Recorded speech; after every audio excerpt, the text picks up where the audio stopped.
Որևէ ռազմական դաշինք, որևէ ռազմական երաշխիք Հայաստանին չի տրվում։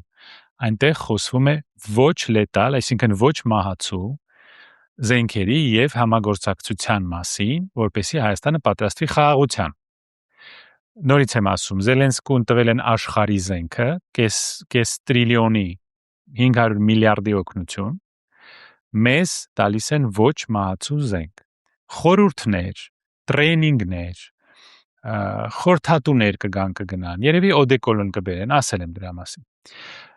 Եվ բոլոր այն զինատեսակները, որոնք մեզ տրամադրում են, դա արդեն մի քանի կարծեմ մի տարի թե երկու տարի առաջ արդեն խոսացած էր եւ ստորագրված էր։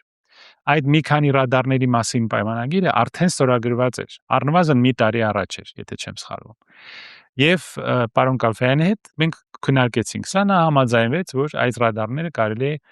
կես ժամում ոչնչացնել։ Նրանք անպաշտպան են։ Եթե նրանց կողքը չկա մի ամբողջ համակարգ, կոպի համակարգ, եթե չկա այդ ռադարները անպաշտպան են։ Որևէ բան նրանք մեզ չեն տալիս, որևէ կոնկրետ ռազմական դաշինք Ֆրանսիայի հետ մենք չունենք։ Ֆրանսիան որևէ իր աշխիք մեզ չի տալիս ռազմական, դա տալիս է Հունաստանին, Հունաստանի հետ այդպիսի պայմանագիր ունի, մեզ հետ չունի։ Այսինքն, ինչի մասին է խոսքը։ Խորհուրդ են տալու, զանգելու են զսպվածության կոչեր են անելու, եթե մեր վրա հարձակվեն, ինչ պետք է անեն։ Պետք է կոչեր անեն։ Կոչեր անել զսպվածության, կոչեր անեն դադարեցնել բռնությունը, դատապարտել բռնությունը, ինչպես Ղարաբաղում դատապարտում են շրջափակումը, հետո Ղարաբաղցիներին դուրս հանեցին, ոչինչ չարեցին։ Հետո Ֆրանսիայի հետ այսպես կոչված ստրատեգիական պայմանագիրը նույնպես որևէ բան չի պարունակում, որևէ նոր բան այնտեղ չկա։ Այնտեղ խոսակցություններ են, որ Հայաստանը ինտեգրվելու է Ֆրանսիայի պաշտպանական համակարգի հետ, ինչպես է դա լինելու պարզ չէ, եթե որևէ ռազմական դաշինք երկրների մեջ չի ստորագրվում, նշանակում է, ինչպես ասեցի, խորհրդատուներ են գալու, խորհուրդ են տալու, խոսելու են,